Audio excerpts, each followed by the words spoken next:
toutes et à tous, bienvenue dans cette nouvelle édition du Minimac de la lettre de l'acheteur, le bimensuel dédié aux matières premières agricoles et au monde agricole en général. Au programme de cette semaine, comme tous les 15 jours, nous ferons un tour de l'actualité qui a marqué le secteur, et puis nous retrouverons Benjamin Louvet qui est directeur des marchés matières premières agricoles chez Ophi Asset Management, avec lequel nous reviendrons sur le conflit au Proche-Orient et son impact sur la hausse, sur l'évolution des cours du pétrole, mais également sur tout le secteur pétrolier dans son ensemble, et cette notion aussi également de transition énergétique. Où en est la transition énergétique alors que les grandes puissances mondiales ont chacune fait part de leurs regrets quant au retard éventuel que prenait cette transition. Voilà comment analyser tout ça. Et puis pour clore cette édition, nous serons en duplex avec Mathieu Drion. Mathieu, qui est analyste senior chez Day by Day, qui nous présentera ses comos du jour, aujourd'hui consacrés au sucre blanc et au colza. Voilà donc pour le programme de cette émission, mais juste avant de retrouver nos deux experts, on va faire un détour par l'activité qui a marqué le secteur ces 15 derniers jours. Et pour la première fois en 8 ans, la production indienne de riz devrait chuter cette année, laissant entrevoir la possibilité que le gouvernement du Premier ministre Narendra Modi prolonge les restrictions sur les exportations de céréales pour contenir les prix des denrées alimentaires avant les élections. La production, l'un le plus grand exportateur mondial de riz, fait l'objet d'une attention particulièrement intense après que New Delhi a interdit les exportations de riz blanc non basmati en juillet, provoquant ainsi une flambée des prix mondiaux. Cependant, l'état des récoltes est difficile à prédire suite à une mousson inégale. La production pourrait chuter jusqu'à 8% par rapport au record de l'an dernier, malgré une augmentation des superficies cultivées en paddy, et ce, selon diverses prévisions.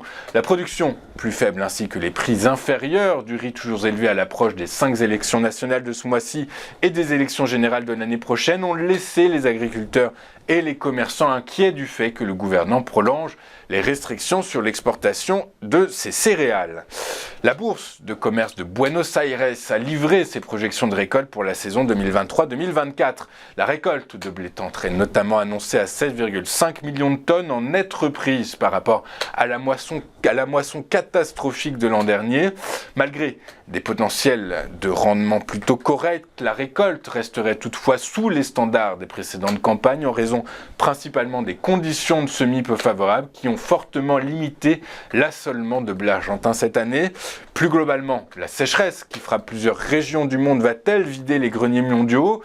Après avoir déjà diminué son estimation de production mondiale de blé en 2023-2024 de 3,3 millions de tonnes en août, le ministère américain de l'Agriculture l'a de nouveau réduite de 6 millions de tonnes. Une décision évoquée dans son dernier rapport mensuel publié mardi dernier, rapport très suivi par les analystes et le monde agricole.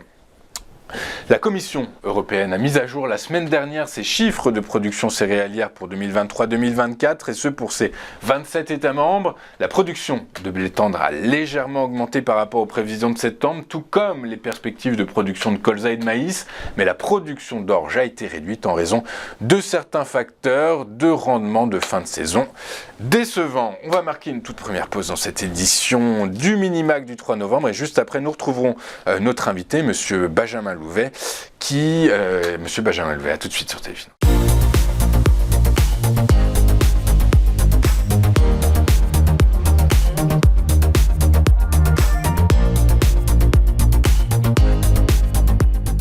Nous sommes de retour dans cette édition du 3 novembre du Minimac de la lettre de l'acheteur. Merci beaucoup si vous nous rejoignez à l'instant, et merci beaucoup pour votre fidélité. Désormais, il est l'heure de retrouver notre invité du jour, Monsieur Benjamin Louvet. Bonjour, Monsieur Louvet. Bonjour. Bonjour, merci beaucoup d'être avec nous ce matin. Vous êtes directeur de la gestion matières premières chez Ophi Asset Management. Benjamin, on va commencer avec vous par ce thème d'actualité qui est dans toutes les têtes. Malheureusement, c'est la reprise du conflit au Proche-Orient. Tout le monde y va de son scénario actuellement, la Banque mondiale, l'AIE, l'OPEP. Quel est selon vous le scénario qu'il faut privilégier selon vous ? J'ai l'impression qu'aujourd'hui, on a quand même clairement une volonté d'essayer de circonscrire le conflit à la zone de départ, c'est-à-dire qui ne déborde pas sur les pays voisins. On a notamment un rôle très important joué par les Américains dans ce but, hein, puisqu'ils ont annoncé l'envoi d'un porte-avions, puis 2, puis 3 porte-avions. Il faut savoir également que les Américains ont aux portes du détroit d'Ormuz la 5e flotte qui est installée. Donc il y a une volonté d'essayer d'éviter que le conflit dépasse les frontières d'Israël aujourd'hui et de la Palestine, parce que on sent que déjà on a quelques affrontements avec le Hezbollah juste à côté qui peuvent éventuellement envenimer un peu la situation, mais le gros enjeu en réalité c'est que le conflit ne déborde pas sur l'Iran, auquel cas là on pourrait avoir un vrai problème, parce que on aurait un acteur majeur du monde de la région qui serait impliqué, qui est en plus un gros producteur de pétrole. Et donc là, ça pourrait déstabiliser sérieusement le marché de l'énergie et nous emmener vers une situation qui pourrait avoir des conséquences économiques graves, avec potentiellement une envolée des prix du pétrole. Donc en fait, ce à quoi est pendu le marché pétrolier, c'est beaucoup finalement des nouvelles. On attend beaucoup, enfin l'évolution se fait au gré des nouvelles. Ceci étant, on se souvient qu'il y a 15 jours, l'Iran a appelé les pays musulmans producteurs de pétrole à boycotter Israël. Ça n'a pas eu effet, ça n'a pas pris. Du coup, par la force des choses, j'imagine que vous êtes plutôt confiant et que le prix du baril de pétrole de Brent devrait rester aux alentours de 85-90 $ globalement. C'est votre scénario? Alors oui, on est plutôt confiant. Alors l'appel de l'Iran est un appel auquel peu d'acteurs ont vraiment porté attention, pour une raison simple, c'est que l'Iran appelle régulièrement à ce boycott. Donc en fait, c'est pas une grosse nouveauté. Effectivement, pour l'instant, en fait, l'enjeu, c'est de savoir si le marché du pétrole est perturbé par l'ensemble de ce qui se passe dans la région. Et pour l'instant, force est de constater que le pétrole circule assez librement. Il n'y a pas eu d'impact sur les flux pétroliers. Et donc, ça rassure le marché, ce qui explique la relative stabilité des prix du pétrole pour l'instant. À notre sens, malgré tout, le prix du pétrole pourrait monter encore un petit peu, parce que au-delà de cette problématique régionale, de conflit régional, on a un vrai sujet d'équilibre entre l'offre et la demande, avec l'Arabie Saoudite et l'OPEP qui ont baissé leur production ces derniers mois, ce qui entraîne une tension et une baisse des stocks un peu partout. Donc pour l'instant, on arrive à compenser avec les stocks. Mais si ça devait durer un peu plus longtemps, on pourrait voir les prix du pétrole revenir tranquillement vers les 100 $. Très bien, donc du coup ce que ça veut dire, c'est qu'on est de nouveau de retour à l'analyse des fondamentaux, donc l'analyse de l'offre et de la demande, pour comprendre les évolutions du baril de Brent, des barils de Brent et de WTI actuellement. Oui, tout à fait. Tant qu'en fait on n'a pas de débordement de la zone qui nous emmène vers une indisponibilité partielle du pétrole, et encore si cette indisponibilité était relativement légère, on a moyen de compenser, parce que je le disais, l'Arabie Saoudite a baissé sa production, donc elle dispose d'une réserve qu'elle a dit être prête à mettre sur le marché si nécessaire. Hein. Je rappelle que l'Arabie Saoudite a pour l'instant baissé sa production de 2 millions de barils par jour, donc elle pourrait remettre ces barils si les prix du pétrole venaient à s'envoler. Mais on a globalement une certaine stabilité à attendre et un retour des fondamentaux qui en fait n'ont jamais vraiment quitté l'esprit du marché, puisqu'on l'a bien vu à la suite de ces événements. Nous n'avons pas eu d'envolée des cours du pétrole. Il y a eu une petite remontée de 3 à 4% le premier jour, et puis très vite le marché s'est calmé et est revenu sur ses fondamentaux. Le marché du pétrole peut s'analyser, on sait qu'il y a deux prix, il y a le spot et le marché spot et le marché à terme. Ce qui fait que souvent il peut se retrouver dans une configuration qu'on appelle backwardation ou contango. Actuellement, il est dans quelle configuration, Benjamin, et est-ce que ça peut justement expliquer le fait que le marché ne réagit pas ou réagit peu au conflit au Proche-Orient ?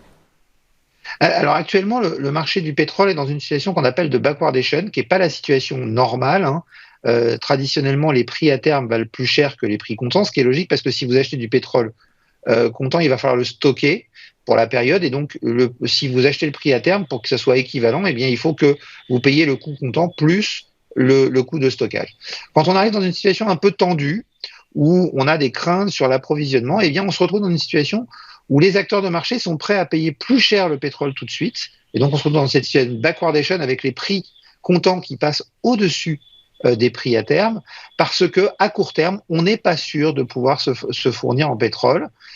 Il faut savoir qu'aujourd'hui, le marché est dans cette situation de backwardation, mais il était déjà avant le conflit au Proche-Orient, et c'était plus lié justement à ces réductions de production que j'évoquais tout à l'heure de la part de l'OPEP+, et notamment de l'Arabie Saoudite et de la Russie, qui fait qu'on attend un déstockage de pétrole sur le court terme. Donc les investisseurs, les producteurs, enfin les consommateurs de pétrole, ayant peur de ne pas pouvoir trouver tout le pétrole dont ils ont besoin à court terme, sont prêts à payer une prime pour être sûrs d'avoir leur pétrole tout de suite. Donc on voit bien que c'est un fonctionnement normal du marché qui n'est pas lié effectivement à la situation qu'on peut connaître. En tout cas, il n'y a pas de tension sur les prix à moyen terme aujourd'hui dans le cadre de ce conflit. Pas de tension à moyen terme, et on est ravis de l'entendre. Ceci étant, quand on écoute les décideurs politiques, ils semblent quand même redouter un peu, même si l'inflation a baissé globalement dans les grandes économies et notamment la zone euro, on sait que la composante inflation, la composante énergétique y est pour beaucoup. Ceci étant, tout le monde s'accorde à dire qu'il ne faut pas crier victoire trop tôt. Du coup, par la force des choses, si on revient sur cette logique de prix et donc d'inflation, pour faire le lien, en fait, en gros, c'est pour dire que le coût du capital est extrêmement élevé en ce moment. Si on étudie le dernier rapport de l'OPEP, il prédit que la demande devrait augmenter d'ici 16% d'ici à 2045. Benjamin, comment est-ce qu'on peut stimuler la croissance aujourd'hui alors que le coût du capital est extrêmement élevé ? C'est un vrai sujet, en tout cas pour la croissance de production d'énergie d'une façon générale. On voit le problème se poser dans le cadre de la production pétrolière, mais également dans le cadre de la production d'énergie renouvelable. Les coûts sont en train d'être revus. On a vu aux États-Unis plusieurs appels d'offres qui ont été remportés par des compagnies qui ont ensuite demandé une révision du prix à la hausse parce que les coûts du capital, maintenant plus l'inflation, ne leur permettent pas de produire dans de bonnes conditions aux tarifs qui ont été négociés. Donc les derniers tarifs négociés, pour vous donner un ordre d'idée sur ces projets, c'est 141 $ du mégawattheure. Pour vous donner un élément de comparaison, l'EPR de Flamanville, qui a fait scandale à cause des dépassements de délai et à cause des dépassements de financement, va revenir à 120 € du mégawattheure. Donc on voit bien qu'on a un renchérissement du coût de l'énergie. Et dans le domaine du pétrole, c'est encore plus renforcé parce que, compte tenu du fait qu'on ne sait pas à un horizon moyen terme de combien on va devoir disposer de pétrole. Vous le rappeliez, l'OPEP dit que la demande va augmenter jusqu'en 2045, mais l'Agence internationale à l'énergie, qui conseille les pays de l'OCDE sur leur politique pétrolière et politique énergétique d'une façon générale, elle prédit un pic de la consommation de pétrole en 2028. Et à partir de là, un plateau. Donc en fait, à cause de tout ça, à cause de la hausse des coûts du capital et à cause de cette incertitude sur la consommation de pétrole, eh bien les compagnies pétrolières sont beaucoup plus réticentes à investir et vont chercher à investir dans des projets qui vont être rentables beaucoup plus vite. La logique étant, je ne sais pas pour combien de temps je vais pouvoir vendre mon pétrole, et donc je vais essayer d'aller plus tôt chercher des projets qui vont être rentables très vite. C'est d'ailleurs ce qu'on constate en ce moment avec les dernières grandes annonces qui ont eu lieu en termes de rapprochement dans le secteur pétrolier aux États-Unis, où Exxon a annoncé le rachat de Pioneer et Chevron le rachat de Hess. Ces deux sociétés sont des sociétés, les deux sociétés rachetées sont des sociétés qui font du pétrole de schiste, et le pétrole de schiste a cette spécificité de pouvoir être mis en route très rapidement et de s'épuiser assez rapidement. Donc en gros, il faut 6 mois pour mettre en place un nouveau puits de pétrole de schiste, et au bout de 18 mois, il a perdu 70% de sa production. Donc on a avec ça une capacité de réactivité en fait à une hausse des prix et une capacité à faire de la rentabilité à court terme qui est importante. Je pense que c'est ce qui justifie ces mouvements. Mais en tout état de cause, effectivement, il est très probable que l'énergie va devoir coûter plus cher dans les années qui viennent. Écoutez, on suivra ça avec attention. Vous avez fait mention de l'AIE. L'AIE a souligné dans son dernier rapport que le système énergétique s'est engagé dans une transformation profonde qui doit accélérer. Ceci étant, en parallèle, il y a d'autres facteurs qui pourraient éventuellement peser sur cette transformation nécessaire. C'est notamment la guerre technologique entre les États-Unis et la Chine qui prend de jour en jour de nouveaux tournants. Les nouveaux tours de vis sont faits. Est-ce que cette guerre froide technologique peut avoir une incidence sur cette transition énergétique selon vous ? Bien sûr, on le voit, c'est l'objet d'un livre qu'on vient de publier avec Emmanuel H autour de la problématique des métaux, et en fait la guerre des métaux a commencé. Il faut savoir que la Chine est un acteur incontournable aujourd'hui, toutes les technologies bas carbone, tout ce qui est précurseur des éoliennes, des panneaux solaires, des batteries, sont très majoritairement produits en Chine, 60 à 80%. Et pour ce qui est des métaux également, la Chine est extrêmement présente. Ça fait 20 ans qu'elle peaufine sa stratégie sur le sujet. Et donc sur les métaux où elle n'est pas très, très présente, elle est en revanche très présente sur le raffinage. C'est le cas pour le lithium, par exemple, dont elle produit, sa part dans la production mondiale est assez faible, mais l'Australie, qui est voisine, envoie son lithium en Chine pour être raffiné. Et donc, on voit la Chine commencer à répondre aux restrictions mises en place par les États-Unis sur la technologie par des réponses adaptées à ses moyens et à ses spécificités, notamment en annonçant avant l'été une restriction sur les ventes de gallium et de germanium, deux terres rares qui sont indispensables à beaucoup de technologies bas carbone et beaucoup de technologies de défense, en annonçant tout récemment qu'à partir de la fin de l'année, elle restreindrait également les exportations de graphite, qui sont absolument essentielles pour la réalisation des batteries des véhicules électriques. Donc effectivement, on a déjà les prémices de l'impact de cette guerre technologique sur la transition énergétique, parce que on va pas pouvoir faire sans la Chine, en tout cas au moins pour la fin de cette décennie. Et la Chine l'a bien compris et commence à pousser ses pions pour essayer de tirer avantage de cette situation. Ça va nourrir la hausse des prix, la transition énergétique va coûter de plus en plus cher, du coup par la force des choses, on l'estimait, le coût était déjà faramineux avant la résurgence de cette guerre technologique entre les États-Unis et la Chine, du coup par la force des choses, ça va faire qu'empirer selon vous? Oui, c'est très probable. Enfin, pour moi, il faut bien comprendre une chose. On a aujourd'hui une industrie qui est basée sur une énergie peu chère, abondante et pratique, que sont les énergies fossiles. On veut décider de passer à un modèle qui est peut-être un peu moins pratique, notamment parce qu'il y a la question de l'intermittence à gérer. Ça ne peut pas avoir de coût. Et puis, pour ce qui est de continuer à utiliser les énergies fossiles, on a décidé de prendre en compte une externalité négative qu'on ne prenait pas en compte avant, donc ça a forcément un coût. Donc, on a très probablement de bonnes raisons de penser que les énergies vont coûter de plus en plus cher. Et pour ce qui est des énergies renouvelables en particulier, on fait le pari qu'avec les économies d'échelle, on va avoir des coûts qui baissent indéfiniment, enfin qui baissent régulièrement, pardon. Et notre avis chez Ophi Invest Asset Management, c'est que malgré tout, les besoins en métaux que vont générer cette transition risquent de faire très fortement monter le prix de ces métaux. Je vous donne un chiffre, hein. Le CNRS estime que dans les 30 prochaines années, on va devoir extraire de la croûte terrestre autant de métaux que depuis le début de l'histoire de l'humanité. Et on ne s'est pas préparé à ça. Donc, il est très probable que ça entraîne des tensions très fortes sur le prix de certains métaux indispensables à ces technologies.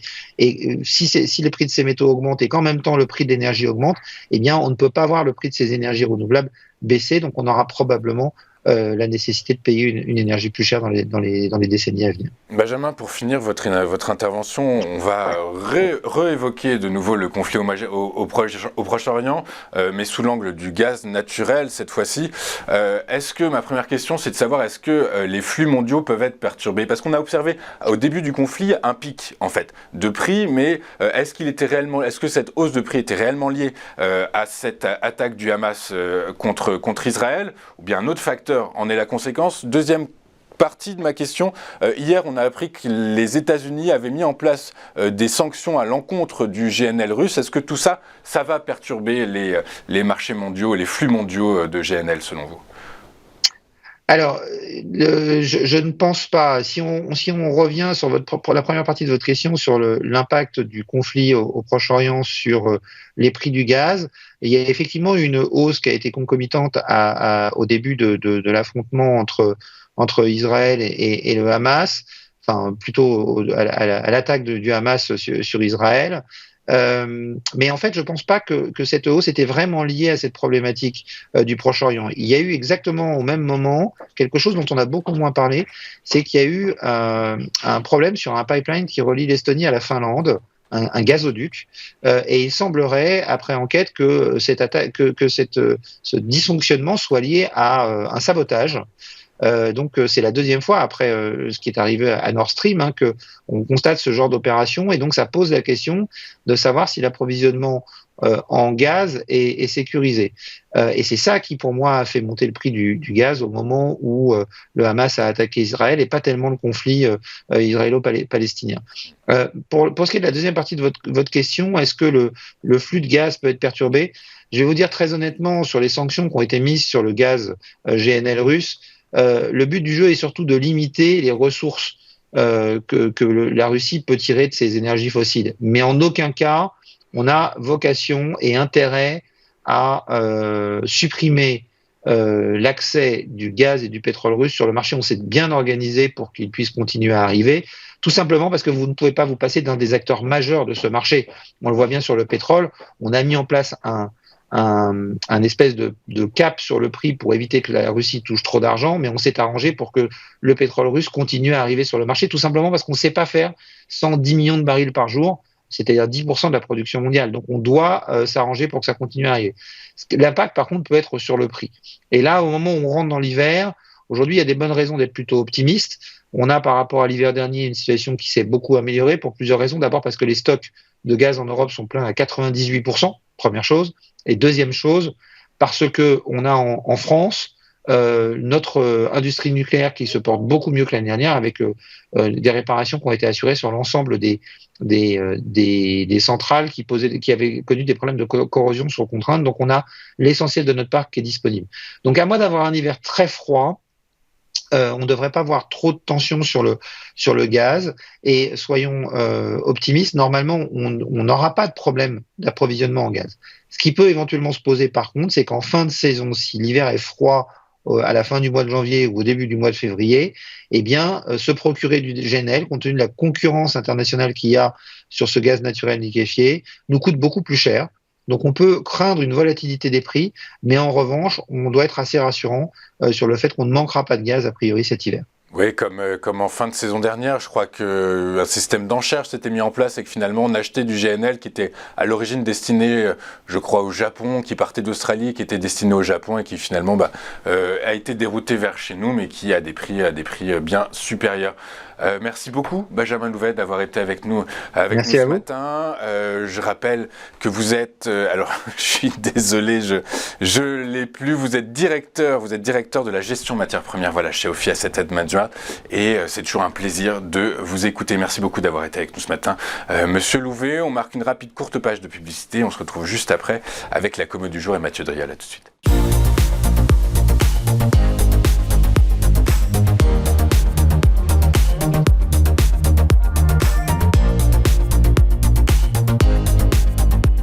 Nous sommes de retour dans cette édition du 3 novembre du Minimac de la lettre de l'acheteur. Merci beaucoup si vous nous rejoignez à l'instant. Et désormais, il est l'heure de retrouver le fantastique Mathieu Driol. Bonjour Mathieu. Bonjour Louis-Antoine. Bonjour, merci beaucoup Mathieu d'être avec nous ce matin. Vous êtes analyste senior chez Day by Day, avec nous tous les 15 jours pour votre commo du jour. On va commencer avec le white sugar, le sucre blanc. Tension à court terme dans l'offre en raison de goulot d'étranglement à l'exportation au Brésil. Exportation brésilienne de sucre qui chute. Mais cependant, les vendeurs ont déclaré qu'il semblait y avoir une reprise de la demande en Égypte et en Éthiopie, pays qui cherchent à s'approvisionner. Est-ce que tout ça, ça va être suffisant pour faire partir les cours vers le haut ? En tout cas, la tendance haussière, elle est avérée depuis maintenant quasiment 2 ans. Le sucre progresse de façon très régulière le long d'une moyenne mobile à 100 semaines qui peine d'ailleurs à suivre le rythme de la hausse. Alors la hausse, elle s'est accélérée en fait depuis, on va dire, le début de l'année 2023 et le franchissement de la résistance à 612, résistance qui d'ailleurs est devenue support. On le sait en analyse technique lorsqu'on a ce type d'événement, c'est-à-dire une polarité, ici une polarité haussière, c'est que la tendance est très soutenue et très construite. Une tendance haussière, ça marque de nouveau plus haut, c'est ce que les cours ont fait au cours de l'été. Un petit retour, une consolidation définissant un nouveau support de court terme à 679 devrait permettre de relancer, d'aller chercher encore plus haut. On a une résistance à 824 avant à un plus haut à 890. Je n'ai absolument aucun signal de retournement sur les cours du sucre. Ça sera plus haut plus tard, a priori. Ok, plus haut plus tard. Écoutez, on verra ça. On suit ça avec attention. Donc, white sugar en hausse. Merci Mathieu. On va poursuivre avec le colza, le rapeseed, puisque, on se pose la question de savoir si le rebond observé à court terme pourrait se poursuivre. Fondamentalement, il y a des petits indices qui pourraient laisser supposer que les catalyseurs soient à la hausse. C'est notamment les pluies au Brésil qui pourraient impacter la production de soja et donc inévitablement moins inonder le marché mondial de ce céréal. Du coup, par la force des choses, techniquement, le rebond peut se poursuivre. Oui, on est sur un second test en fait, pour l'instant validé, d'un support majeur aux alentours des 380. Alors second test validé parce qu'on a cette réaction haussière sur la semaine. Malheureusement pour l'instant le potentiel il est limité. Il est limité quoi au sommet de l'été aux alentours des 520. Alors ça offre déjà un petit potentiel à court terme, ça c'est intéressant. Ça donne surtout en fait une tentative de figure de retournement majeur qui serait un énorme double creux sur plusieurs mois.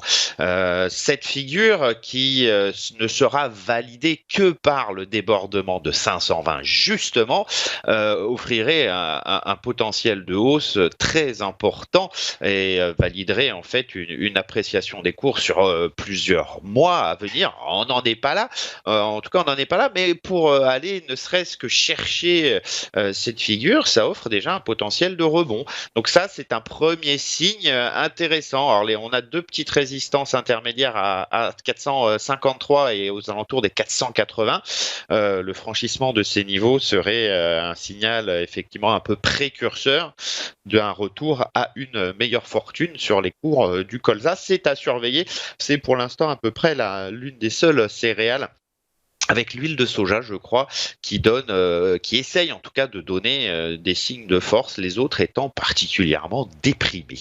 Écoutez, dans un environnement déprimé, Mathieu Driol arrive à nous redonner le sourire avec ces deux valeurs, le sucre blanc et le colza, qui pourraient continuer à évoluer dans le vert. Merci beaucoup Mathieu de votre intervention, de vos analyses. Vous êtes analyste senior chez Day by Day et avec nous notamment dans le Minimac de l'acheteur, le Minimac dédié aux matières premières agricoles. Merci beaucoup d'avoir été avec nous ce matin. Je vous donne rendez-vous dans 15 jours pour une nouvelle édition de votre Minimac dédié aux matières premières agricoles. Très bonne journée sur Téléfinance.